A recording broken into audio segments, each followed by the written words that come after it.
Hey guys, welcome back to the channel. So in today's video, I have kind of a fun one for you guys. So we're gonna talk about just like the whole PSA thing right now, right?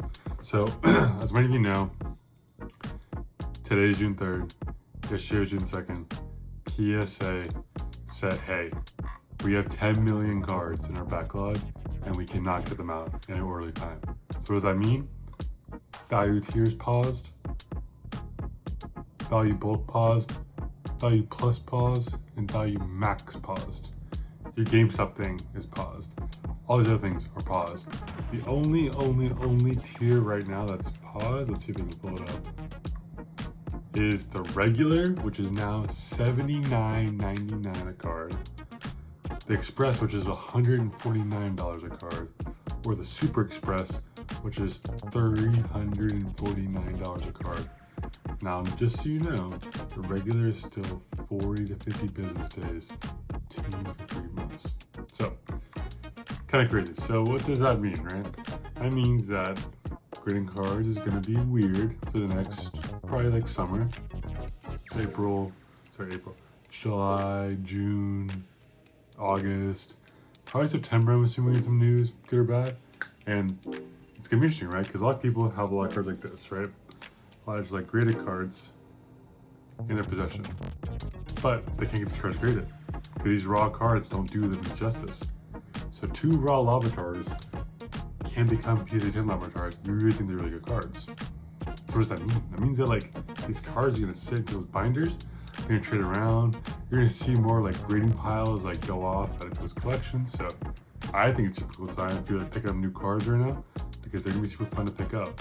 Less cards in frozen slabs like this, and more cards free like this. So what does this mean for your higher end stuff, right? So let's say you're opening a Cindy Heroes, right?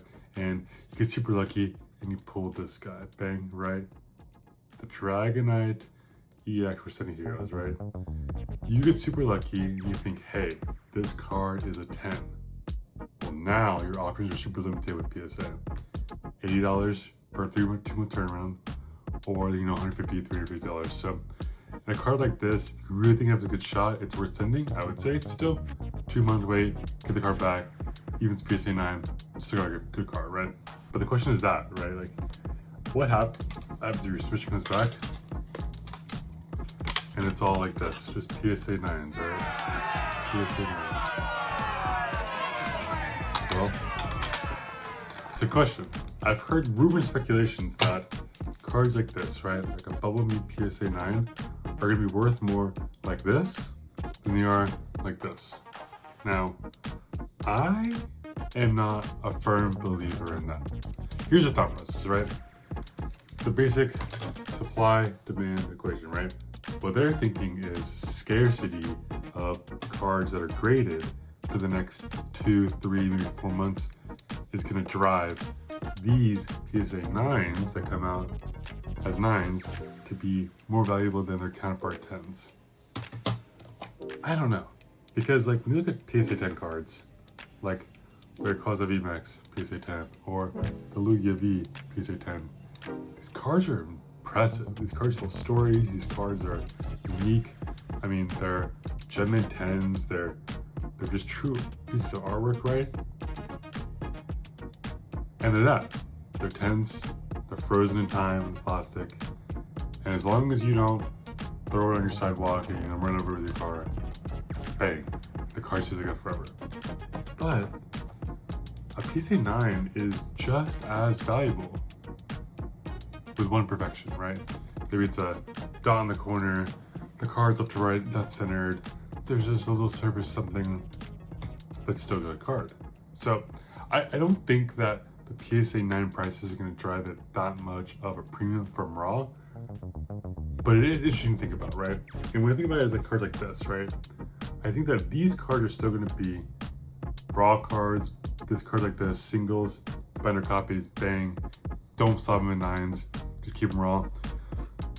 But it's cards like this that are tricky to me. And so as I dive through my collection of cards, right, I think about like cards like this, right? So I got this card from a local card show recently. Shout out to Poke Tile Zoom, here that is. He some of his cards fitting next to him, and super dope. I really believe in the trains cards, these trains premium cards. I actually believe so much that I bought one at the show. So to show you, bought it from my local LGS. Bang, Millie Pops, shout out Millie Pops, and it's a super cool card. Now, do I think this card can 10? Absolutely. But the question now is, I bought the card for $70. PSA 10 is $200. Am I willing to spend $70 plus shipping for the card, go to PSA, get graded, get slapped up, and come back, risking the fact that it could be a 9?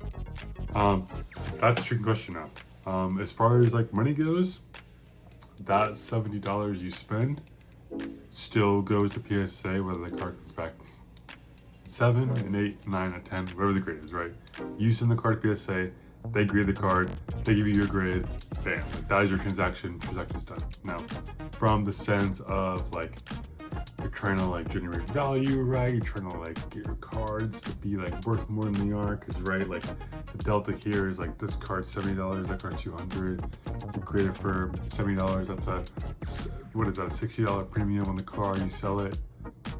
There you go, there's $60. But what does it cost you? Right now, turnaround times are between 4 and 6 months. Now, this is June, it's June 26th, it's the 3rd. It's the day after they stop grading. What's gonna happen? I don't know. And so when I think about that, I think about still like where I'm grading cards, things like that. And the thing I think about more and more and more is companies like this. Now, this is a CGC 10 Dark Gyarados for Celebrations. I didn't grade this, so just, this wasn't me. I didn't grade that card. Someone graded it for me, so shout out you who this card. I got sent a trade, and I traded someone some steel packs for this card. They just wanted to open some packs. I thought it would be a fun card to have, so, you know, it didn't cost me much, so hey, gave me a little bit of fun, got me a little fun too, but is CGC going to be the play now is the big question. And I'm not totally convinced that right now, this market of people, this group of collectors really, really, really loves CGC for value. But what I do think is that for those people who just want their cards protected, frozen in time, CGC's the play. Tag's the play. SGC is the play. All the good companies are a play if you're just wanting to slap your cards up, get them frozen in time, keep them as they are, and things like that. But that is the question, right? The question now is, are you grading cards to keep them in collection frozen in time just as they are? Or are you grading cards to get an ROI? As far as market concerned right now, PSA is the gem mint for like value plays. PSA just has like the cornerstone on the market. Monopoly or not, that's just who it is right now. That's just who you gotta go to. That's who you gotta do business with. Love them, hate them. They're your guys, right? Like, and they're changing some things around. They're doing some things with this, but they've had some like, you know, mishaps along the way. So it's interesting. It's interesting to think about like where to next. Now, I also think about cards like these ones, right? So spoiler, I pulled a God pack. That's crazy, right? I pulled a God pack with City Heroes, right? So I have here my City Heroes God pack, all like slabbed up in these like little top loaders, and these keep them like protected. They're you know, they're not gonna like bend or anything. They're super nice. I mean, I can look at them, still view them, right? Look at all my cards. They're protected, but they're not frozen in time. So it's kind of a question where it's like, should I slap those up? Maybe. Is it worth it right now? No, right? Like, because a 10-pack God pack would be $70 a card, would be $700 to put them on slabs, just so I can freeze it in time, right? Just so I can have it like this, where like, you know, my cat cannot go over and break it. Like, no, that's not the play anymore. It used to be the play. It used to be the funny, like, oh, like $20 there, bang, get your card back. That was that, right? Got a 10, cool. Got an 8, also cool, right? Your card's still protected nonetheless. But more and more, I've seen this thing, people think differently. Like I said, recently I was at a card show where people were at my table, and you know, the first question they asked was like, when they sell a card, was like, hey, can I see the back? Absolutely, right? They take a card, look like this, flip it around, and they say, oh, second a gem. And I thought that was super funny, second a gem, because that made me think like, oh, like, you know, this is a fantastic card. You know, what TCG player for this is, let me look it up. The Mega Dragonite. Oh yeah, TCG player is $830 for this card. Like, you can't get it any cheaper for that. This thing was for, I'm sure, $1,000, $2,000 to $3,000, but like, at this rate, like, that doesn't really mean anything unless you spend $350, send your card, and get it back with 2 weeks as a slab.